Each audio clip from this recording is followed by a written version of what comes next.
ভিডিওটা বেশ কিছুদিন আগের ভিডিও। আমরা ও বাড়ি গেছিলাম, সত্যনারায়ণের পুজো ছিল তার জন্য। তো এখানে সকাল থেকে পুজোর জোগাড়যন্ত্র শুরু হয়ে গেছে। আর এখানে দেখো তার কিছুক্ষণের মধ্যেই কিন্তু ঠাকুরমশাই এসে গেছেন। তো আমাদের এখানে সত্যনারায়ণের সমস্ত জোগাড়যন্ত্র আমার বৌদি, আমার কাকিমারা, মা সবাই মিলেই করেছে। আর আমি কিছুই করতে পারিনি, কারণ আমি চিনিকে নিয়ে খুবই ব্যস্ত ছিলাম।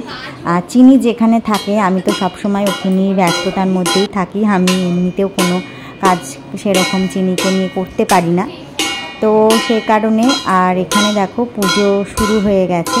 তো এখানে মেয়েকে আমি চান টান করিয়ে বসিয়ে দিয়েছি। আর ও দেখো কি সুন্দর নিজের মনে একেবারে কাঁসর বাজাতে শুরু করে দিয়েছে। ও কিন্তু খুব মজা পেয়েছে।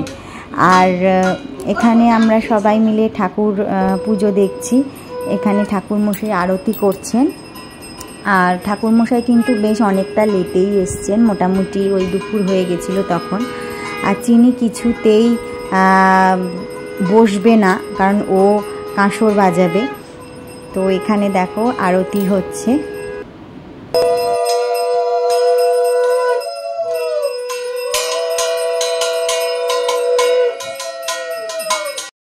তার কিছুক্ষণ পরেই হোম শুরু হয়ে গেছিল। আর এখানে দেখো কাকিমা সিন্নি মাখছেন।